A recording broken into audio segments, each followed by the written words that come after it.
നമസ്കാരം. പുതിയൊരു മാസത്തിലേക്ക് നാം പ്രവേശിക്കാൻ പോവുകയാണ്. ഏപ്രിൽ മാസം ആരംഭിക്കാറായി. ഏപ്രിൽ മാസത്തെ ഫലങ്ങൾ നോക്കുമ്പോൾ ചില നക്ഷത്രക്കാർക്ക് വളരെയധികം നേട്ടങ്ങൾ ജീവിതത്തിലേക്ക് കടന്നു വരുന്നതായി പറയാം. പരമശിവന്റെ കടാക്ഷമുള്ള ഈ നക്ഷത്രക്കാർക്ക് രാജയോഗ തുല്യമായ ഫലങ്ങൾ തന്നെയാണ് ഏപ്രിൽ മാസത്തിൽ വന്നു ചേരുക. ഏതെല്ലാം രാശിക്കാർക്കാണ് ഇത്തരത്തിൽ പരമശിവന്റെ കൃപാ കടാക്ഷത്താൽ കൂടി ഏപ്രിൽ മാസത്തിൽ സൗഭാഗ്യങ്ങൾ തേടിയെത്തുന്നത് എന്ന് വിശദമായി തന്നെ ഈ വീഡിയോയിലൂടെ മനസ്സിലാക്കാം. മാസാധ്യവുമായി ബന്ധപ്പെട്ട് നടത്തുന്ന വിശേഷാൽ മാസാധ്യ പൂജകളിൽ ഉൾപ്പെടുത്താൻ ആഗ്രഹിക്കുന്നവർ പേരും നിങ്ങളുടെ ജന്മനക്ഷത്രവും കമന്റ് ബോക്സിൽ രേഖപ്പെടുത്തുക. എന്തെങ്കിലും പ്രത്യേക ആവശ്യത്തിനായി പ്രാർത്ഥിക്കേണ്ടതായിട്ടുണ്ട് എങ്കിൽ ആ കാര്യവും രേഖപ്പെടുത്തുവാൻ പ്രത്യേകം ശ്രദ്ധിക്കുക. ആദ്യത്തെ രാശി മേടം രാശിയാകുന്നു. മേടം രാശിയിൽ വരുന്ന നക്ഷത്രക്കാരാണ് അശ്വതി, ഭരണി, കാർത്തിക, ആദ്യ കാൽഭാഗം എന്നീ നക്ഷത്രക്കാർ. ഈ നക്ഷത്രക്കാരെ സംബന്ധിച്ചിടത്തോളം നീചഭംഗ രാജയോഗം സൃഷ്ടിക്കപ്പെടുന്ന മാറ്റങ്ങൾ നിസാരമല്ല എന്ന കാര്യം ഓർക്കേണ്ടതായിട്ടുണ്ട്. ജീവിതത്തെ തന്നെ മാറ്റിമറിക്കുന്നതായ അവസരങ്ങൾ ഇവര് ജീവിതത്തിലേക്ക് കടന്ന് വരിക തന്നെ ചെയ്യും. അത്തരമൊരു അവസ്ഥയിലേക്ക് നിങ്ങൾ എത്തിച്ചേരും എന്ന കാര്യം ഓർക്കേണ്ടതായിട്ടുണ്ട്. പല കാര്യങ്ങളും നിങ്ങൾക്ക് ഈ മാസം ചെയ്യേണ്ടതായി വരാം. ആ ചെയ്യുന്ന കാര്യങ്ങളിൽ എല്ലാം തന്നെ വിജയങ്ങൾ നേടുവാൻ സാധിക്കുന്നതായ കാര്യങ്ങൾ സംഭവിക്കും. ഭാഗ്യം നിങ്ങളെ തുണയ്ക്കും എന്ന കാര്യം നിസ്സംശയം പറയാം.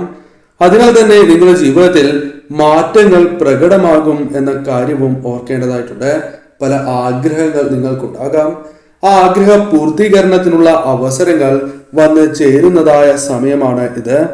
കൂടാതെ അത് പല കാര്യങ്ങളും അംഗീകരിക്കുന്ന തരത്തിലുള്ള അനുകൂലമായ സമയമാണ് ഇത്. നിങ്ങൾ പറയുന്നതായ പല കാര്യങ്ങളും മറ്റുള്ളവർ അംഗീകരിക്കുന്നതായ സമയം. അതിനാൽ തന്നെ ഈ സമയം തികച്ചും അനുകൂലമാണ് എന്ന് പറയാം. നടക്കില്ല എന്ന് കരുതി ഉപേക്ഷിച്ച കാര്യങ്ങൾ പോലും നടക്കാം. സാമ്പത്തികപരമായി ഉണ്ടായിരുന്ന ചില ക്ലേശങ്ങൾ പരിഹരിക്കുവാൻ നിങ്ങൾക്ക് ഒരു പരിധിവരെ സഹായകരമാകും. ഇത്തരം മാറ്റങ്ങൾ നിങ്ങൾക്ക് അത്ഭുതപ്പെടുത്തുന്നതായ കാര്യങ്ങളായി മാറും. തൊഴിൽ മേഖലയുമായി ബന്ധപ്പെട്ട് ഉണ്ടായിരുന്ന ചില പ്രശ്നങ്ങൾ പരിഹരിച്ച് മാറ്റങ്ങൾ കൊണ്ടുവരുവാൻ നിങ്ങൾക്ക് സാധിക്കും. അത് അനുകൂലമായ ഒരു കാര്യമായി തന്നെ പറയാം. ശുഭകരമാണ് ഈ സമയം. പരമശിവനെ ആരാധിച്ച് മുന്നോട്ട് പോവുക. സൗഭാഗ്യങ്ങൾ നിങ്ങളുടെ ജീവിതത്തിലേക്ക് കടന്ന് വരിക തന്നെ ചെയ്യും. നിത്യവും ശിവക്ഷേത്രത്തിൽ ദർശനം നടത്തുവാൻ സാധിക്കുക. നിത്യവും പഞ്ചാക്ഷരി മന്ത്രവും ജപിക്കുക. എല്ലാം ശുഭമായി ഭവിക്കും. മറ്റൊരു രാശിയായി പരാമർശിക്കുന്നത് ഇടവം രാശിയാകുന്നു.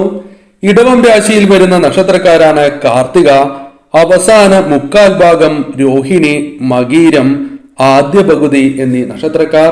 ഇടവം രാശിയിൽ വരുന്ന നക്ഷത്രക്കാർക്ക് പൊതുവെ ശുഭകരമായ ചില ഫലങ്ങൾ ജീവിതത്തിലേക്ക് കടന്നു വരും എന്ന കാര്യം നിസ്സംശയം പറയാം. ഈ സമയം നിങ്ങൾക്ക് നീചഭംഗ രാജയോഗം ചില നേട്ടങ്ങൾ സമ്മാനിക്കുന്നുണ്ട്. വിദേശത്ത് പോകുവാൻ ആഗ്രഹിക്കുന്നവരാണ് എങ്കിൽ നിങ്ങൾക്ക് അനുകൂലമായ മാറ്റങ്ങൾ വന്നു ചേരാം.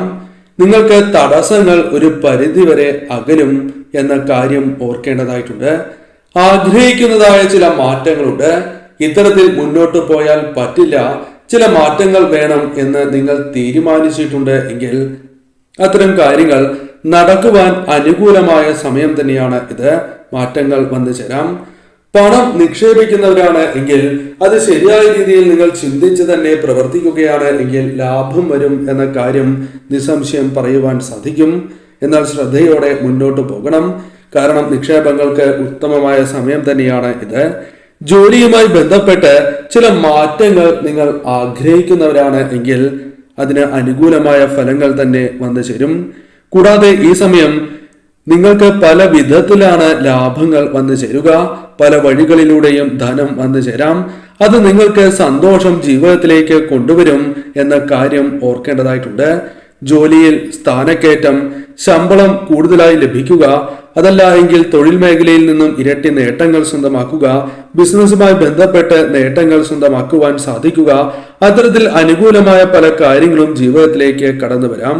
പ്രതിസന്ധികൾ ജീവിതത്തിൽ നിന്നും ഒരു പരിധി വരെ ഒഴിഞ്ഞു പോകുന്ന സമയമാണ് എന്ന് നിസ്സംശയം പറയാം. ഉദ്യോഗാർത്ഥികളെ സംബന്ധിച്ചിടത്തോളം ഈ സമയം ജോലി ലഭിക്കാനുള്ള സാധ്യതകൾ വളരെ കൂടുതലാകുന്നു. ശ്രമങ്ങൾ നടത്തുകയാണ് എങ്കിൽ വിജയം കാണും എന്ന കാര്യവും ഓർക്കേണ്ടതായിട്ടുണ്ട്. പല കാര്യങ്ങളും കൈപ്പിടിയിലാക്കുവാൻ നിങ്ങൾക്ക് സാധിക്കുന്നതായ സമയം. സന്തോഷം, ശുഭവാർത്തകൾ തുടങ്ങിയ കാര്യങ്ങളും സംഭവിക്കാവുന്നതാണ്. എന്നാൽ ശ്രദ്ധയോടെ നിങ്ങൾ മുന്നോട്ട് പോവുക. അശ്രദ്ധ സംഭവിച്ചാൽ ചില കാര്യങ്ങൾ നഷ്ടമാകുവാൻ, ചില നഷ്ടങ്ങൾ സംഭവിക്കാൻ സാധ്യത കൂടുതൽ തന്നെയാണ്. ശുഭകരമായ ദിവസങ്ങൾ നേരുന്നു. പരമശിവനെ ആരാധിച്ച് തന്നെ മുന്നോട്ട് പോവുക. ശിവക്ഷേത്രത്തിൽ ദർശനം നടത്തുവാൻ ശ്രമിക്കുക. കൂടാതെ നിത്യവും പഞ്ചാക്ഷരി മന്ത്രവും ജപിക്കുക. തിങ്കളാഴ്ച ദിവസം വിളക്ക് തെളിയിച്ച് വെളുത്ത പുഷ്പം ഭഗവാന് സമർപ്പിക്കുന്നതും അതീവ ശുഭകരമാണ്. മറ്റൊരു രാശി കർക്കിടകം രാശിയാണ്. കർക്കിടകം രാശിയിൽ വരുന്ന നക്ഷത്രക്കാരാണ് പുണർദം അവസാന കാൽഭാഗം, പൂയം, ആയില്യം എന്നീ നക്ഷത്രക്കാർ. കർക്കിടകം രാശിക്കാർക്കും അനുകൂലം തന്നെയാണ് സമയം എന്ന് പറയാം. കാരണം പല വിധത്തിൽ അനുകൂലമായ ഫലങ്ങൾ ഇവരുടെ ജീവിതത്തിലേക്ക് വന്നു ചേരും. നീചഭംഗ രാജയോഗം തന്നെ ഇവർക്ക് പല രീതിയിലുള്ള നേട്ടങ്ങൾ സമ്മാനിക്കുന്നതാകുന്നു. സാമ്പത്തികപരമായി ചില ബാധ്യതകൾ, കൈവായ്പകൾ, അത്തരത്തിൽ പല ബാധ്യതകൾ നിങ്ങൾക്കുണ്ട്.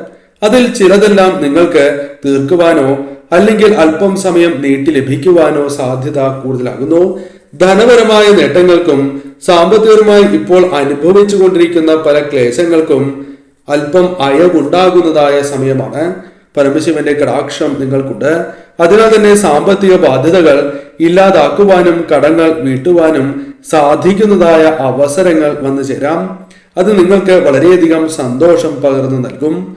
കൂടാതെ സന്തോഷത്തോടെ മുന്നോട്ട് പോകുവാൻ സാധിക്കുന്നതായ സമയമാണ് എന്ന് തന്നെ പറയാം. കൂടാതെ ഈ സമയം ഐശ്വര്യങ്ങൾ, അതേപോലെ നിങ്ങൾ ആഗ്രഹിക്കുന്ന പല കാര്യങ്ങളും ജീവിതത്തിലേക്ക് വന്നു ചേരുന്നു. ജീവിതത്തിൽ സന്തോഷവും സമാധാനവും നിങ്ങൾ കാക്ഷിക്കുന്നുണ്ട് എങ്കിൽ അത് നിങ്ങൾക്ക് ലഭിക്കുന്നതായ അവസരം. കൂടാതെ ഈ സമയം ജോലി തുടങ്ങിയ കാര്യങ്ങൾ നിങ്ങൾക്ക് ലഭിക്കാവുന്നതാണ്. അതിനുവേണ്ടിയുള്ള ശ്രമങ്ങൾ നടത്തുകയാണ് എങ്കിൽ വിജയം കാണാം. വിദേശത്തേക്ക് പോകുവാൻ ആഗ്രഹിക്കുകയും എന്നാൽ തടസ്സങ്ങളാൽ മുന്നോട്ട് പോകുവാൻ സാധിക്കാത്തതായ അവസ്ഥ നിങ്ങൾക്കുണ്ട് എങ്കിൽ മാറ്റങ്ങൾക്ക് സാധ്യതയുണ്ട്. കാരണം ഈ സമയം വിദേശത്തേക്ക് പോകുവാനുള്ള അവസരങ്ങളും വന്നു ചേരാം. അത്തരത്തിൽ അനുകൂലമാണ് സമയം. അതിനാൽ തന്നെ ഈ സമയം തീർച്ചയായും നിങ്ങളുടെ ജീവിതത്തിലേക്ക് ഉയർച്ച വന്നു ചേരുന്ന സമയമാണ്. പരമശിവനെ ആരാധിച്ച് മുന്നോട്ട് പോവുക. ശിവക്ഷേത്രത്തിൽ ദർശനം നടത്തുക. പഞ്ചാക്ഷരി മന്ത്രം നിത്യവും 108 തവണ ജപിക്കുക. ഈ കാര്യങ്ങൾ പ്രത്യേകം ശ്രദ്ധിച്ച് മുന്നോട്ട് പോവുക. മാസാധ്യ പൂജയുടെ ഭാഗമാകുവാൻ പ്രത്യേകം ശ്രദ്ധിക്കുക. മറ്റൊരു രാശിയായി പരാമർശിക്കുന്നത് മകരം രാശിയാണ്. മകരം രാശിയിൽ വരുന്ന നക്ഷത്രക്കാർ ഉത്രാടം അവസാന പകുതി, തിരുവോണം, അവിട്ടം ആദ്യ മുക്കാൽ ഭാഗം എന്നീ നക്ഷത്രക്കാരാകുന്നു. ഈ രാശിക്കാരെ സംബന്ധിച്ചിടത്തോളം ചില അനുകൂലമായ ഫലങ്ങൾ തന്നെ ജീവിതത്തിലേക്ക് കടന്നു വരാം. ഇവർക്ക് നീചഭംഗ രാജയോഗം മൂലം അനുകൂലമായ ഫലങ്ങൾ തന്നെ വന്നു ചേരും. ജീവിതത്തിൽ സന്തോഷവും സമാധാനവും നിങ്ങൾക്ക് നിലനിർത്തുവാൻ സാധിക്കുന്നതായ അവസരമാണ്. സാമ്പത്തികപരമായ പല നേട്ടങ്ങളും ജീവിതത്തിലേക്ക് കടന്നു വരാം. അതിനാൽ തന്നെ പല കാര്യങ്ങളിലും നിങ്ങൾക്ക് അഭിമാനം കൊള്ളുവാൻ സാധിക്കുന്നതായ സമയമാകുന്നു. പല കാര്യങ്ങളിലും നിങ്ങൾക്ക് നേട്ടങ്ങളും സ്വീകാര്യതയും വർദ്ധിക്കുന്നതാകുന്നു. ഈ സമയം കടം വാങ്ങുക തുടങ്ങിയ കാര്യങ്ങൾക്ക് സാധ്യത അല്പം കുറവാണ്. തീരെയില്ല എന്നല്ല പറയുന്നത്, സാധ്യത തുലവും കുറവാണ്. ശ്രദ്ധിച്ച് മുന്നോട്ട് പോവുകയാണ് എങ്കിൽ അതിന്റെ ആവശ്യം വരില്ല എന്ന് തന്നെ പറയാം. ധനപരമായി ഉണ്ടായിരുന്ന ക്ലേശങ്ങൾ പരിഹരിച്ച് മുന്നോട്ട് പോകുവാൻ നിങ്ങൾക്ക് സാധിക്കും. ബിസിനസ്സുമായി ബന്ധപ്പെട്ടും തൊഴിൽ മേഖലയുമായി ബന്ധപ്പെട്ടും അനുകൂലമാണ് സമയം. ബിസിനസ്സിൽ നിന്നും നേട്ടങ്ങൾ വന്നു ചേരാം. അതേപോലെ തന്നെ നിങ്ങളുടെ ജീവിതത്തിൽ പല കാര്യങ്ങളുമായി ബന്ധപ്പെട്ട് ഉണ്ടായിരുന്ന സംശയങ്ങൾ അല്ലെങ്കിൽ ഒരു കാര്യത്തിലേക്ക് ഇറങ്ങുവാൻ മടിച്ചു നിൽക്കുന്നതായ അവസ്ഥ മാറുന്നതാണ് എന്ന കാര്യവും ഓർക്കുക. പരമശിവനെ ആരാധിച്ച് ഏത് കാര്യവുമായി ബന്ധപ്പെട്ട് മുന്നോട്ട് പോവുകയാണ് എങ്കിലും അത് നിങ്ങൾക്ക് അനുകൂലമായി തീരും എന്ന കാര്യവും ഓർക്കുക. ഈ സമയം നിങ്ങളുടെ ജീവിതത്തിലേക്ക് പൊതുവെ സന്തോഷകരമായ കാര്യങ്ങൾ, ശുഭവാർത്തകൾ തേടി വരാം.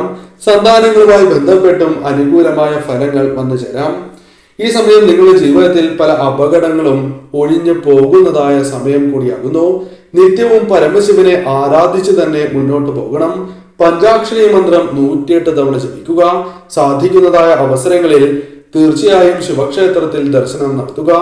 തിങ്കളാഴ്ച ദിവസം വിളക്ക് തെളിയിച്ച് ഭഗവാന് വെളുത്ത പുഷ്പം സമർപ്പിക്കുന്നത് ഏറ്റവും ശുഭകരമാണ് എന്ന കാര്യവും ഓർക്കേണ്ടതായിട്ടുണ്ട്.